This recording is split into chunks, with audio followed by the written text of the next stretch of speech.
बिस्मिल्लाहिर्रहमानिर्रहीम। आबिद शाल हाजिर है इदारे उर्दू के उस सिलसिले के साथ जिसका उन्वान है एक सवाल। और आज मैंने वक्त लिया है जनाब डॉक्टर अमजद तुफैल साहब से इस एक सवाल के जवाब की तलाश में। सर, बहुत शुक्रिया, आपने वक्त इनायत फरमाया। जी, आपका शुक्रिया, आपने मुझे दावत दी। सर, आपने प्रोग्राम हमारा देखा होगा, आप बिलमुशाफा इसमें शामिल रहे हैं हमारे सेमिनार्स में और इस तरह के प्रोग्रामों में। तो अब जी। चूंकि आप लाहौर में मौजूद हैं तो मैंने सोचा कि इस इंटरनेट की सहूलत से फ़ायदा उठाना चाहिए और अपने तालिब इल्मों को, अपने दोस्तों को आपके जो इल्म फजल से इस्तिफादे का मौका है उससे महरूम नहीं रखना चाहिए। तो जी, बड़ी इंशाअल्लाह मेहरबानी है आपकी। आइंदा भी हम आपसे ऑनलाइन गुफ्तगू में शामिल रहेंगे। सवाल जो आपके सामने है सर, वो आपका जो फील्ड है दोनों तरह से, तनकीद का भी और अफसाने का भी, दोनों से मुतल्लिक है, और जो ओवरऑल मंजरनामा है अदब का उससे भी मुतल्लिक है। सवाल ये है कि पिछले दिनों हमने बहुत सी गुफ्तगुएं इस पर रखी और अपने दोस्तों से इस पर बात की कि जो नावल है वो मकबूल तरीन सिन्फ की हैसियत इख्तियार कर गया है आलमी सतह पर भी, और शायद उसी की तकलीद में उर्दू में भी। तो उसके तनाजुर में हमें ऐसा लगता है कि शायद अफसाने का जो किस्सा है वो तमाम होने वाला है या हो चुका है। तो एक तो इस पर फरमाइए कि आपका तासुर क्या है कि उर्दू में अफसाने का किस्सा अब खत्म समझा जाए, और अगर ऐसा है तो फिर क्या बनेगा उस अफसाने का जिसको हम बाज दोस्तों की नज़र में नावल से बड़ा आर्ट समझते हैं। तो अफसाने का मुस्तकबिल क्या है उर्दू में, इस पर फरमाइए। अब इस सब मेरा ख्याल है कि जो आपने सवाल किया है इसके कई पहलू हैं। और मैं कोशिश करूंगा कि इसके जितने भी पहलू अपने जवाब में कवर कर सकूं। देखिए, एक तो हमें ये देखना पड़ेगा कि कहानी जिसे हम कहते हैं और जो किस्सा है, जिसकी बुनियाद पर अफसाना भी बनता है और नावल भी बनता है, वो बजाते खुद क्या है जनाब। और उसका इंसानी नफ्सियात के साथ क्या ताल्लुक है। सर। अगर आप ये देखो कि ये कागज पे लिखना तो बहुत बात की बात है। कहानी सुनना और कहानी सुनाना, ये शायद इंसानी फितरत में उसी तरह मौजूद है जैसे शायरी और दीगर फनून है। जनाब। तो हम देखते हैं कि जब इंसान गारों में रहता था, जंगलों में जिंदगी गुजारता था, तब भी वो कहानियां सुनाता था, तब भी वो शायरी करता था, तब भी वो आर्ट करता था। और जब तक उसने जुबान नहीं सीखी थी, और ये कहा जाता है कि जुबान जो है इंसान का को पिछले 10,000 साल का मामला है, उससे पहले इंसान उस तरह जुबान को इस्तेमाल नहीं करता था जैसे आज का इंसान करता है। तो वो तस्वीरें बनाता था, वो गारों के अंदर पेंटिंग्स के जरिए इजहार करता था। तो ये सारी चीजें मुझे ऐसे लगता है कि इंसान की बुनियादी नेचर के अंदर शामिल है।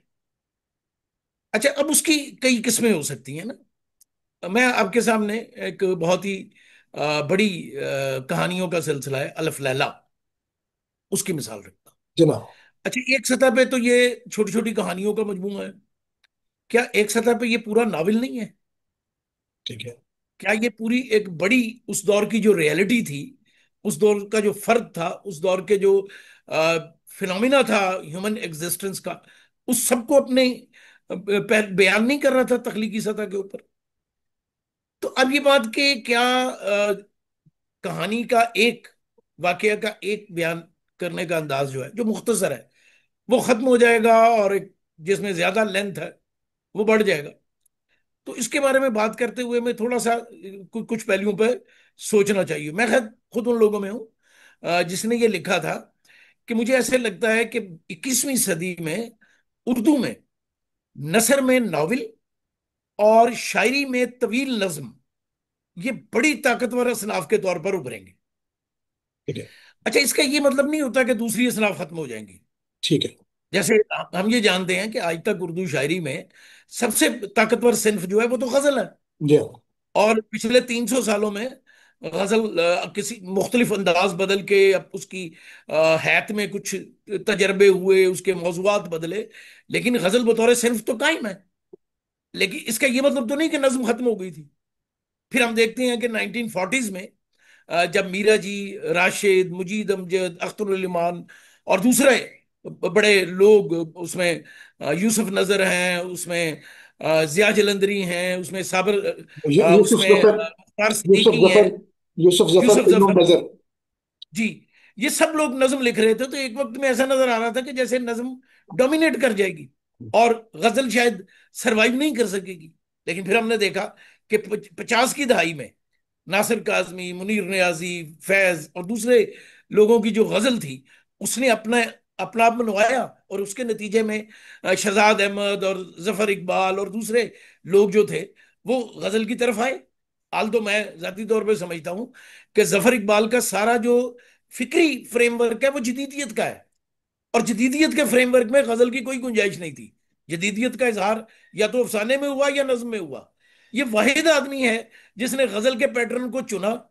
और मुझे लगता है कि ये शायरी में सबसे ताकतवर आदमी है जो बच गया है जदीद शायरों में से, और जी जो आगे सरवाइव करने का जिसका इम्कान है। तो ये तो एक बात हो गई। दूसरा, अगर आलमी सतह पर हम देखें तो ऐसा नहीं है कि अफसाना नावल मुकम्मल डोमिनेट कर गया है और अफसाने को अब कम जगह दी जा रही है। आप जानते हैं कि इस बार जो बुकर प्राइज दिया गया है वो इंडिया की एक ऑथर है, बानो मुश्ताक। जी हाँ। उनके अफसानों की किताब में मिला है, नॉवेल पे नहीं मिला। जी और हाँ। आज से 2-3 साल पहले एक कैनेडियन, अभी उनका नाम मेरे जहन में आ जाता है, अफसाना निगार थी जिनको अदब का नोबेल प्राइज दिया गया। हाँ, छोटी कहानी है तो सर। जी, छोटी कहानी। इसी तरह आप देखिए कि जब आज से कोई 7-8 साल पहले, अब एग्जैक्ट साल मुझे याद नहीं, गालिबन 2014 या 15 था, इंतजार हुसैन साहब हमारी तरफ से बुकर इंटरनेशनल के लिए नॉमिनेट हुए थे, और इंडिया से एक शायर नॉमिनेट हुए थे। लेकिन जो बुकर प्राइज है वो अमेरिका की एक, और वो बुकर इंटरनेशनल और बुकर प्राइज में फर्क ये है कि बुकर प्राइज तो मिलता है किताब के ऊपर जो हर साल छपती है। Booker international, man Booker international उसे कहते हैं, वो अवार्ड है जो ओवरऑल काम पे दिया जाता है, और वो किसी एक आदमी को दिया जाता है 2 साल बाद। तो वो इंतजार साहब को भी नहीं मिला, शायर को भी नहीं मिला, वो अमेरिका की एक अफसाना निगार को मिला। जी। तो इंटरनेशनल लेवल पे तो अगर हम ये समझे कि अफसाना पीछे चला गया है और नावल मुकम्मल डोमिनेट कर गया है, तो मुझे इस बात से इख्तलाफ है। ठीक है, यानी अच्छा, अब हम आते हैं। ये तासुर दुरुस्त नहीं है कि आलमी जी, सतह पर नावल छा गया है। हाँ, नावल छा गया, ये दुरुस्त नहीं है। ठीक आ, हाँ, ये यकीन है कि बाज दफा नावल निगार जो हैं वो बड़ा प्राइज जीतने में कामयाब हो जाते हैं, बाज दफा अफसाना निगार कामयाब हो जाते हैं। देखिए, हमारे पास मेयार तो फिर यही होगा ना। है। जी इसके हाँ। अलावा हम क्या मेयार बता सकते हैं? कि भाई इस वक्त आलमी सतह के ऊपर किस तरह के अदब को, किस तरह की तहरीरों को एक्नॉलेजमेंट मिल रही है। ठीक है। अच्छा, इसमें आप आ जाइए कि अब हम उर्दू की तरफ आ जाते हैं। देखिए, उर्दू में नॉवेल कभी भी एक अनपॉपुलर सिन्फ नहीं रहा, जी हाँ। और बहुत नावल लिखा गया है। इसमें मसला एक आता है कि हमारे एक धड़ा जो नावल पे काम करता है, अफसाने से पहले उर्दू में नावल शुरू हो गया था। नावल शुरू हो गया जी हाँ। था। और बल्कि अगर आप ये देखो कि आपके पास ऐसे नावल निगार मौजूद हैं जिन्होंने 100 से ज्यादा नावल लिखे हैं। जी हाँ, ऐसे ही। अच्छा, आपके पास ऐसे नावल निगार मौजूद हैं और जो सारे पढ़े भी गए। बहुत, जी, जो बड़े लेवल पे पढ़े जाते हैं, पढ़े जी जा रहे थे। जी हाँ, नसीम जाजी के नावल जितने पढ़े जा रहे थे, दूसरा कोई नावल निगार नहीं पढ़ा जाता। ऐसे ही। आज उमैर अहमद का नावल जितना पढ़ा जाता है, किसी जिसको हम प्योर लिटरेचर आमतौर पे कह देते हैं, और कभी कभी मुझे लगता है कि शायद ये हम लोगों का कोई तासुब भी हो सकता है, हमें इसको भी रिव्यू करना चाहिए कि भाई एक बड़ी तादाद में ऑडियंस अगर एक लिखने वाले को अवेलेबल है, तो वो अच्छा राइटर क्यों नहीं है? नहीं, राइटर अच्छा, तो अब जाहिर है सर, पॉपुलर जो लिखने वाले हैं उनको भी राइटर ही समझा जाता है दुनिया में। लेकिन जी, बहरहाल ये इस पे बात हो सकती है कि वो उसकी वजूहात क्या हैं। जाहिर है। जी, आप कुछ ना कुछ वजह तो है उसकी। हाँ, उसमें कुछ पैरामीटर्स हैं वो- जिसमें हम कहते हैं कि नहीं, ये तो पॉपुलर अदब है और ये प्योर अदब है। जी अच्छा, अब ये देखिए कि अगर हम ये समझ एक हदबंदी बना लें 2000 को, और ये देखें कि उसके बाद जो 25 साल है, इसमें कितना नावल लिखा गया है और कितना अफसाना लिखा गया है, तो मुझे ऐसे लगता है कि कोई नावल एज ए होल बहुत ज्यादा नहीं लिखा गया। हाँ, नावल निगारों की एक्सेप्टेंस पहले से ज्यादा हुई है। अब मैं अगर जब देखता हूं, तो मुझे तो 2-4 लोगों के अलावा कोई नया नाम ऐसा नहीं लगता जिसने कोई बहुत ही बड़ा तख्लीकी तजर्बा नावल में किया हो। नावल नंबर में ज्यादा लिखा गया है, और नंबर में याद रखिए हमेशा ज्यादा लिखा जा बहुत ज्यादा लिखा जाता था। लेकिन उसमें से जो नावल निथर कर सामने आते हैं वो बहुत कम होते हैं। मसलन फर्ज करें, आप 80 की दहाई में चले जाएं, तो कौन कौन नावल निगारी कर रहा था? कुरातल एंड हैदर नावल निगारी कर रही थी, अब्दुल्ला हुसैन नावल निगारी कर रहे थे, इंतजार हुसैन नावल निगारी कर रहे थे, बानो कुस्सिया नावल निगारी कर रही थी, जमीला हाशमी नावल निगारी कर रही थी, मुसलसल हुसैन तालड़ नावल निगारी कर रहे थे, इकरामुल्ला नावल निगारी कर रहे थे। ये चंद नाम मैंने आपको फौरी तौर पर गिनवा दिए। तो नावल तो उस वक्त भी बड़े लिखे, ज्यादा तादाद में लिखे जा रहे थे। ऐसे। नावल और अफसाने में बुनियादी फर्क ये है कि नावल एक पीस ऑफ क्रिएशन होता है। वो जब पढ़ा जाता है तो और उस पर अच्छे रिव्यू आते हैं तो वो उभर कर सामने आ जाता है। इसके मुकाबले में आमतौर पर अफसाने या तो इब्तदा में रसाइल में छपते हैं, वहां उन पर बात होती है, और फिर वो अफसाने की किताब की सूरत में सामने आते हैं, और बाज़ दफा किताबी सूरत में इजहार होने में काफी देर लग जाती है। तो वो जो एक इम्पेक्ट है अफसाने का, वो हमारे दौर में थोड़ा सा कम हुआ है। और शायद इस बात को हमें समझना होगा, इसलिए कि मुझे ऐसे लगता है कि जो मारूसी हमारे हालात हैं, यानी जिस तरह जिंदगी की रफ्तार तेज हो गई है, जिस तरह अब हमारे पास वक्त कम हो गया है, जिस तरह सोशल मीडिया ने हमारे जो मंजरनामा है, मंजर है, उसको डोमिनेट कर लिया है। तो इसमें शायद मुख्तसर असनाफ जो हैं उनके लिए स्पेस थोड़ी सी बड़ी है। तो सवाल सिर्फ इतना है कि ये स्पेस हमारा आज का अफसाना निगार यूज क्यों नहीं कर सकता। देखिए, अगर आप सिक्सटीज में चले जाएं तो जी जी आपको अफसाना निगारों की एक फौज जफर मौज नजर आती है। मैं बहुत सीनियर लोगों की बात नहीं कर जी रहा, मैं जी उन जी। लोगों की बात कर रहा हूं जो सिक्सटीज में सामने आए। मंशा याद, खालिदा हुसैन, रशीद अमजद, मोहम्मद असद मोहम्मद खान, फिर उनके थोड़े कंटेम्परेरी में मजरुल इस्लाम, मिर्जा अहमद बेग, अहमद जावेद, सगीर मलाल, अहमद दाऊद, और उनके साथ वो कराची में अमराव तारिक, मुझे अब उनका नाम थोड़ा सा मिस कर रहा हूं मैं, कुछ लोगों का यूनुस, यूनुस जावेद है, ठीक है, और बेशुमार नाम है। तो ये एक बड़ा इजहार बन रहा था। इस वक्त मुझे ऐसे लगता है कि अफसाने का ये बड़ा इजहार नहीं बन रहा। हम नहीं, लोग असल इस में वक्त तो भी। असल में तो सर सवाल ही ये है कि देखिए, आपने खुद फरमाया कि आदमी के पास वक्त कम हो गया है। फर्ज करें अगर इस थीसिस को मान लिया जाए, मतलब मेरे ख्याल है, मैं तो नहीं इसको मानता जाती तौर पर, लेकिन फर्ज करें अगर मान लिया जाए कि वक्त कम हो गया है और उसकी वजह से आपकी तवज्जो जो है वो मुख्तसर सिर्फ की तरफ ज्यादा हो गई है, तो कारी को तो खुद खींच लेना चाहिए अफसाना निगार को। अफसाना निगार कैसे यानी सुस्ती का मुजाहरा कर सकता है या तवज्जो नहीं करता, और वो कारी की जो एक तमन्ना है या उसकी जो डिमांड है, उसको छोड़कर वो लंबा नावल लिखने पर लगा हुआ है। ये बात करीने क्यास लगती है आपको वैसे? नहीं, देखिए, अभी तो एक तो मैं फिर आपसे यही दरखास्त करूंगा कि आपके ख्याल में उर्दू में, जिनको हम पॉपुलर अदब के झैल में नहीं रखते, उनको छोड़ के एक साल में कितने नावल छपते होंगे? मतलब अब जो है वो तो कोई होंगे, तीन चार, तीन एक सौ तो होंगे कम से कम। नहीं, उनमें से काबिल जिक्र नावल कितने होते हैं? काबिल जिक्र तो जाहिर है कोई 10-12 ही होंगे। नहीं, 10-12 भी नहीं होंगे। मैं आपसे अगर कहूं कि 2024 के नावलों के मुझे नाम बताइए, तो शायद दो चार से ज्यादा के नाम जेहन में नहीं आएंगे। असल इस इशू चले। ये है इस असल इशू जो मुझे लग रहा है अफसाना निगार के साथ ये है कि अफसाना निगार अभी तक ये उसको अंदाजा नहीं हो पाया कि आज का जो पढ़ने वाला है उसके जज्बाती तकाजे क्या है। अच्छा, मैं ये नहीं कह रहा कि आपको वो अदब लिखना है जो कि जिसकी डिमांड है, वो तो फिर आप पॉपुलर अदब की झैल में चले जाएंगे। लेकिन ये सवाल तो अपनी जगह कायम है कि कारी एक अदब क्यों पढ़े। कारी आज भी अगर मैं सादत हसन मंटो के और राजेंद्र सिंह बेदी के अफसाने पढ़ता है, तो इसका मतलब है कि वो अफसाना तो पढ़ रहा है। मेरा ख्याल है सर, मंटो का, मैं थोड़ी देखिए, सी सबमिशन मंटो है जो इसमें। है, मेरी देखिए मेरी बात सुनो। जी जी। मंटो के इस वक्त उर्दू में 5 कुलियात छपे हुए हैं, जी हाँ, और बसारे बिक रहे हैं, जी हाँ, और महंगे हैं। हाँ, मैंने खुद एक कुलियात मुरतब किया है। जी वो हाँ। मेरा पब्लिशर दूसरी दफा उसे नहीं छाप रहा, उसके कुछ वजूहत हैं, लेकिन मेरे पास 2 पब्लिशरों की ऑफर मौजूद है कि जी ये हमें दे दें, हम छापते हैं, आपका काम जाया हो रहा है। देखिए अच्छा, मैं वो तो काम वो की तो मैं वो, काम उनको नहीं दे सकता। देखिए सर अच्छा, नाम जो है ना, इसमें है। जो नाम बन जाता है एक दफा, मतलब उर्दू का सबसे बड़ा अफसाना निगार है, वो जब उसने खुद को एस्टेब्लिश इस तरह से कर लिया है, वो तो बिकेगा, मुसलसल बिकेगा ना। अब ये वो नहीं, उसका। इसका मतलब है कि लोग अफसाना पढ़ रहे हैं ना। नहीं, ऐसा नहीं, मंटो को पढ़ रहे हैं, अफसाना नहीं पढ़ रहे।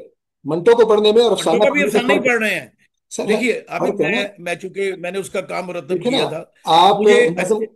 मुझे ये पता है कि जो कुलियात जिसमें की जिल्दें जिनमें अफसाने थे वो कितने बिकी, और जिसमें मंटो का नॉन फिक्शनल काम था, मजामीन थे, ड्रामे थे, खाके थे, वो कितने बिके। तकरीबन 1 और 3 की रेशियो है। नहीं ठीक है, वो तो जाहिर है, आप सही तो फरमा मंटो रहे के हैं। भी लोग अफसाने ही पढ़ रहे हैं, मंटो नहीं, को नहीं मंटो, पढ़ रहे। मंटो अगर जब है ही अगर अफसाना मंटो को निगार। पढ़ रहे होते तो मंटो के सारे कुलियात की सारी जिल्दें एक तरह से बिकती। हाँ, नहीं सर, मंटो अफसाना निगार है तो उसको अफसाना निगार, अफसाना ही उसका अफसाना पढ़िए। निगार के तौर पे पढ़ रहे हैं, यही क्या मैं आपसे कह रहा हूँ। बेदी को पढ़ रहे हैं, गुलाम अब्बास को पढ़ रहे हैं। मसला ये नहीं है, अब मसला ये है, देखिए बुनियादी तौर पर तो अब का अफसाना निगार जो है, यानी पिछले आप 10 साल की बात कर लें या 5 साल की बात कर लें, आपने खुद फरमाया कि जो अफसाना निगार अफसाना है, उसकी मकबूलियत नावल की निस्बत कम हुई है। जी, बिल्कुल हुई है। तो इसकी वजह असल में तो हम तलाश करने की कोशिश कर रहे हैं कि अगर वो इसकी कम हो वजह गया। मुझे क्योंकि जी, आपने खुद इसकी वजह फरमाया कि से वक्त जो है वो अगर कम हो गया है, तो कारी को अफसाने की तरफ माइल होना चाहिए था, जो नहीं हो रहा। देखिए मुझे इसमें ऐसा लगता इसकी है वजह फरमाइए। कि इस वक्त जो अफसाना लिखा जा रहा है जी जी।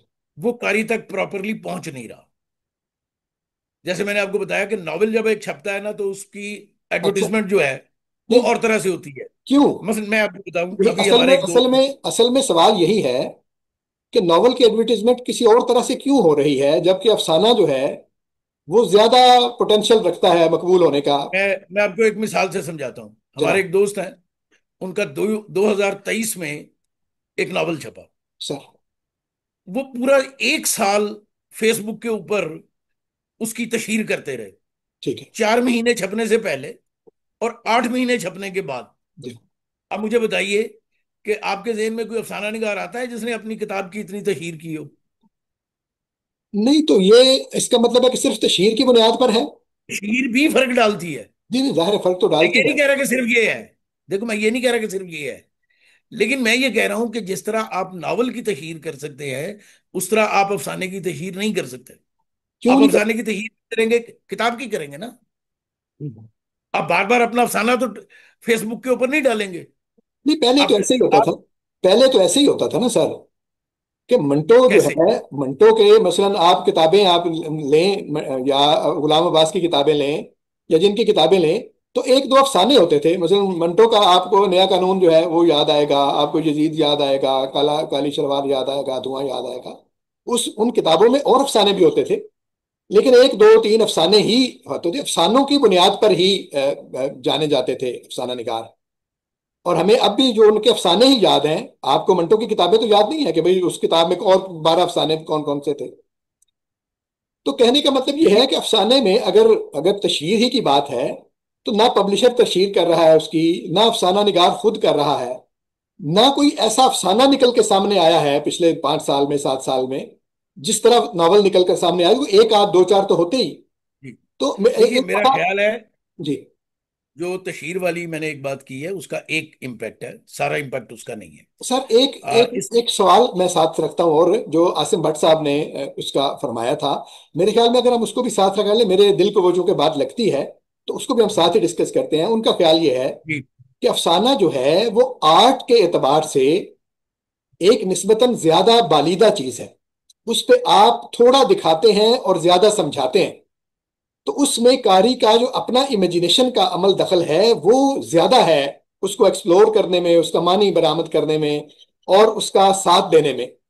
नॉवल जो है वो निस्बतन उसमें जो कि तफसील ज्यादा है, तो वो कारी, ऐसे कारी के लिए जो कमकोश है निस्बतन, या कम रिलैक्स रहना चाहता है, चले कमकोश ना कहें, जो निस्बतन रिलैक्स रहना चाहता है, उसका वो ज्यादा साथ देता है। तो बेशक वो तवील है, लेकिन आप उसे पढ़ लेते हैं तो उसे वो समझ में ज्यादा आ जाता है। तो इस वजह से ऐसा वक्त नहीं रहा पढ़ने वाले के पास कि वो पढ़ने वाले का साथ देकर उस आर्ट में हिस्सेदार बने। तो ये एक वजह है अफसाने की मकबूलियत में कमी की। ये उनका थीसिस है। इस पे आप क्या कहते हैं? अ, हो सकता है कि आसिम की ये बात जो है वो दुरुस्त हो। लेकिन देखिए ना, हमें ऐसे भी नावल मिलते हैं जो बहुत शॉर्ट हैं और जिनमें बड़ी जैसे वो एक रोहान वोल्फो का नावल था, पेड्रो प्राडो, नहीं, हम उर्दू जिसका के हवाले से बात करें ना सर। अहमद अहमद मुश्ताक ने तर्जमा किया था बंजर मैदान के नाम से। तो वो तो जी हाँ। नावल यहाँ बहुत बिका है। जी हाँ। पढ़ा तो उर्दू के लोगों ही नहीं है ना। जी हाँ। नावल बेशक बाहर का है जी हाँ। और उसमें बहुत कुछ ऐसा है जो नावल में नहीं है, जी पढ़ने हाँ। वाले को खुद फील करना पड़ता है। जी हाँ। मुझे ऐसा लगता है आबिद के उर्दू अफसाने के साथ एक बहुत बड़ी ट्रेजेडी 1960s में हुई। ठीक है। और वो ट्रेजेडी खुद अफसाना निगारों ने की, जब उन्होंने कहा कि जी कारी हमारा मसला नहीं है, ठीक। हम कारी के लिए नहीं लिखते। मुझे ऐसा लगता है कि उसमें एक कारी और अफसाना निगार का रिश्ता ब्रेक हुआ। ठीक है अब ये बात कि एक तख्लीकर अपने लिए तख्लीक करता है, मैं इसको मानता हूं। सर। लेकिन उसका लिखा किसी को, किसी के पल्ले तो पड़ना चाहिए ना। या बिल्कुल। अच्छा, अब ये सवाल ये है कि अगर मैं सिर्फ अपने लिए लिखता हूं तो मैं उसे छुपवाता क्यों? बिल्कुल। मैंने लिखा, मैंने रख लिया, या मेरी सेटिस्फेक्शन हो। छुपवाने का मतलब ये है कि भाई आप किसी को बताना दिखाना चाहते हैं, जी हाँ, आप ऐसे पजीराई पढ़ाना पजीराई चाहते हैं उसकी। जीना ही चाहते हैं। अच्छा, अब ये जब ये कहा गया कि जी नहीं हम तो कारी के लिए लिखते ही नहीं, हमें कारी की परवाह ही नहीं है, वो जाए भाड़ में, तो ग्रेजुअली उर्दू अफसाने का कारी कम हुआ है। यानी उसने कहा कि अफसाना निगार जाए भाड़ में। झाड़ में जाए भाई, झाड़ में। अगर अफसाना निगार को कारी की परवाह हाँ। नहीं है हाँ, तो तो उससे। कारी को अफसाना निगार की परवाह क्यों? उसके पास तो और भी अवेलेबल है। जी बिल्कुल सर। ठीक है। अब यही वजह है, देखिए, कि वो अभी तक उन लोगों को पढ़ता है जिन्होंने उसे भाड़ में नहीं भेजा था। बिल्कुल ठीक। हमारी नस्ल जो है, जो अब हमारी नस्ल भी अब छोटी नहीं है, 60 को ऑलमोस्ट टच कर चुकी है, बल्कि कुछ लोग हम में से, मेरे जैसे, 60 से ऊपर निकल चुके हैं, कुछ 60 को टच करने वाले हैं। जी हाँ।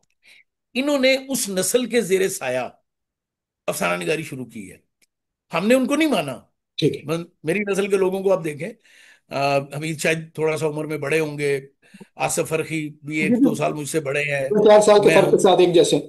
मुबीन मिर्जा मुझसे कोई 2-3 साल छोटा है, आसम भट्ट है, और कई अफसाना निगार हमारे ज़हन में आ सकते हैं जो अच्छा लिख रहे हैं। और इन्होंने कभी ये नहीं कहा कि नहीं जी हम तो सिर्फ अपने लिए लिखते हैं, ये कारी के लिए भी लिखते हैं। अब बहुत। देखिए, मैं जब इन लोगों के अफसाने पढ़ता हूँ तो मुझे तो कोई प्रॉब्लम नहीं होती। मुझे लगता है कि आज भी मुबीन मिर्जा का जो जमीने और जमाने हैं, जी वो बहुत बेहतरीन और बहुत जबरदस्त तख्लीकी इजहार है अपने अहद को और अपने फर्द को समझने के लिए। आसम भट्ट के अफसाने बहुत उम्दा आप तख्लीकी इजहार है। आप हमीद उन। शाहिद के अफसाने बहुत उम्दा तख्लीकी इजहार है। और मुझे लगता है कि इनका कारी भी अवेलेबल है।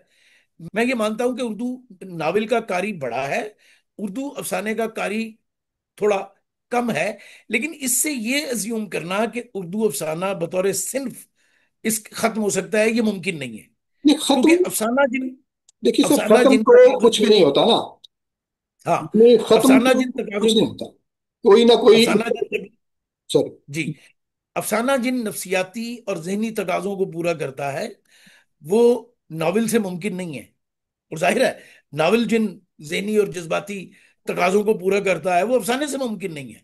दोनों की अपनी डोमेन है। लेकिन हाँ, सर, एक इस चीज का, इससे तो फर्क पड़ता है एक ना कि चीज किस का जमाने का कारी अपनी कौन सी तस्कीन को तरजीह दे रहा है। इससे तो फर्क पड़ता है ना सर। देखिए, मुझे ऐसे लगता है कि इस वक्त उर्दू अफसाने में एक बड़े तख्लीकी तजर्बे की जरूरत है।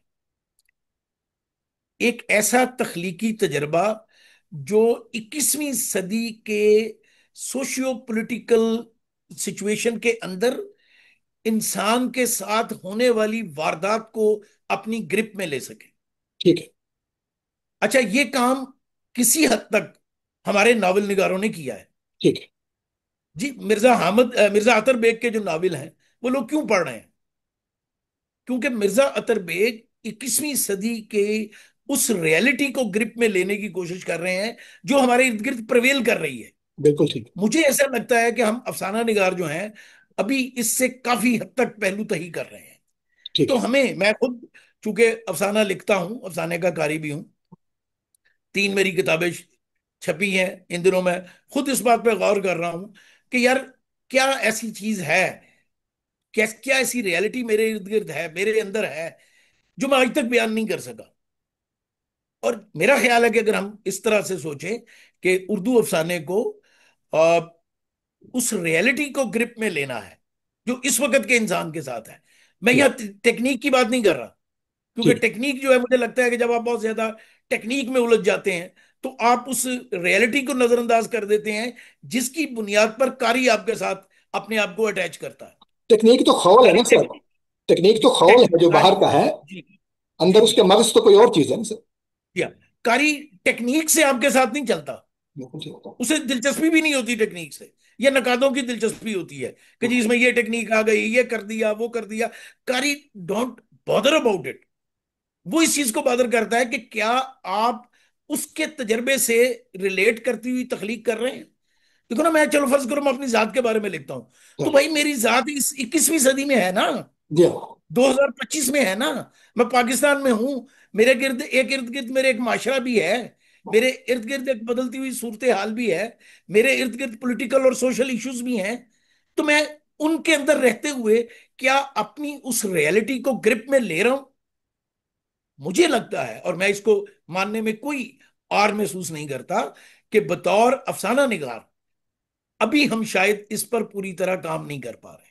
ये और बहुत जो अच्छी। अफसाना निगार जो अफसाना निगार ये काम करेगा, मुझे नहीं पता वो कौन होगा। अच्छा, ये भी मुमकिन है कि वैसे वो कोई बिल्कुल ही वैसे तो नया। वैसे तो अफसाने के नक्काद होने की हैसियत से आपको पता होना चाहिए कि वो कौन होगा। यानी देखे ना, मतलब है कि कुछ ये नजर देखिए, तो आ अदब रहा में होता है ना पेशेंट कि कोई नहीं कौन हो बना सकती। सकता है। देखिए, अदब में पेशेंट कोई नहीं हो सकती। नहीं पेशेंट गोई तखलीकी तो नहीं। तजर्बे में पेशेंट कोई नहीं हो सकती। नहीं सर, पेशेंट मैं तो गोई ये तो। कहता हूँ कि मुझे ऐसे लगता है, हो सकता है कि ये जो मैं सारी बात कर रहा हूँ, ये तजर्बा कोई बिल्कुल नए लोग करें, अच्छा, तो इसका जिन्होंने मतलब लिखने का आगाज। सारी जी, बात का खुलासा, सारी बात का खुलासा हम इसमें कर सकते हैं। जिन्होंने लिखने का आगाज इस सदी में किया है, क्योंकि वो हमसे ज्यादा बेहतर तौर पर इस रियलिटी में लिव कर रहे हैं। मैं उस तरह इस रियलिटी में लिव नहीं कर रहा हूं। मेरे इर्द गिर्द आपको किताबें नजर आ रही हैं, लेकिन जो 21वीं सदी के लोग हैं उनके इर्द गिर्द आपको शायद किताबें नजर ना आए। अच्छा, इससे ये नहीं समझना चाहिए कि वो अपनी रियलिटी से कटे हुए हैं। मैं आपको छोटी सी एक मिसाल देता हूँ। मेरा बेटा, काफी साल पहले की बात है, सारी रात बैठ के इंटरनेट पे काम करता रहता था, जो भी वो करता था। तो एक दिन मैंने उसे कहा, यार तू सारी रात ना तो जागा कर, सो जाया कर। कहता, पापा दादी कहती हैं आप सारी रात किताब पढ़ते रहते थे। मैंने कहा, हाँ यार मैं पढ़ता तो रहता था, सारी रात तो नहीं लेकिन काफी रात तक पढ़ता रहता था। तो कहता, ये हमारे अहद की किताब है। सही बात। ठीक है। तो बिल्कुल। अब ये है कि ये होगा, ऐसा नहीं है कि ये नहीं होगा। ये कोई मेरी जनरेशन का अफसाना निगार भी कर सकता है, और कोई हमारे बाद आने वाला आदमी भी कर सकता है। लेकिन वो अपने अफसाने को उस पीक पे ले जाएगा, और ये मुझे नहीं अंदाजा अगले 2 सालों में होता है या 5 सालों में होता है, लेकिन ऐसा होने के इम्कानात बहुत वाज़ेह हैं। एक बड़ा तख्लीकी तजर्बा उर्दू अफसाने को चाहिए, और उस तजर्बे की निस्बत से मुझे लगता है कि उर्दू अफसाने का एक रिवाइवल मुमकिन हो सकेगा। ठीक है सर, बहुत शुक्रिया आपका। बहुत अच्छे तरीके से आपने सारे पहलू वाजे कर दिए मुख्तसर तौर पर। यानी आपकी जो बातें हैं उनसे जो एक दो निकात सामने आते हैं वो तो ये हैं कि एक तो ये है कि अभी तक जो सूरत हाल है उसमें अफसाने के पास वो बात नहीं है जो कारी को अपनी तरफ खींच सके, जो आपकी बात से अंदाजा हुआ। नॉवल निगार ने अपनी वो स्पेस पैदा कर ली है अपने आप को रेलेवेंट करते हुए, जिससे तवालत के बावजूद उसको कारी जो है वो दस्तयाब है। और आलमी सतह पर ऐसी कोई तकसीम आपके ख्याल में नहीं है कि कोई किसी खास सिन्फ को जो है वो ज्यादा मरकजियत हासिल हो गई हो, बल्कि आपका ख्याल ये है कि दोनों तरफ के जो लिखने वाले हैं, यानी अफसाने के भी और नावल के भी, उनकी पजीराई की सूरतें जो हैं वो मौजूद हैं। इस बात पे अलबत्ता तशवीश होनी चाहिए। मतलब मुझे तो है कारी की हैसियत से, कि इसका मतलब है कि अभी तक जो लिखने वाला है वो अपने अंदर वो बात पैदा नहीं कर सका। और नई नस्ल से अगर आप तवक्को लगाते हैं तो इसका मतलब है कि वो नस्ल जो 30 साल पिछले 20 साल में सामने आई है, वो अगर ये करेगी तो इसका मतलब है हमें 5 7 साल 10 साल और इंतजार करना पड़ेगा किसी बड़े तजर्बे के लिए। और जो अब तक लिखने वाले लोग हैं अगर वो अभी तक नहीं कर पाए तो इसका मतलब है उनसे तो अब तवक्को नहीं रखी जा सकती। बहरहाल ये सारे सवालात हैं जिन पर मजीद किस वक्त बात करेंगे। हमारी तो वही गुफ्तगू कुछ तवील हो गई, लेकिन बात ऐसी अहम और दिलचस्प है कि इस पर लंबी ही बात होनी चाहिए थी। तो मैं शुक्रगुजार हूं आपका कि आपने इस नुक्ते के इतने बहुत से पहलुओं पर बात की जो काबिल तवज्जो भी है और फिक्र अंगेज भी और फिक्रमंदी वाली भी। तो बहुत शुक्रिया आपका सर। जी बहुत शुक्रिया आपका दावत देने का। अल्लाह ताला आपको खुश रखे। उम्मीद है कि हमारे दोस्तों को ये बातें पसंद आई होंगी।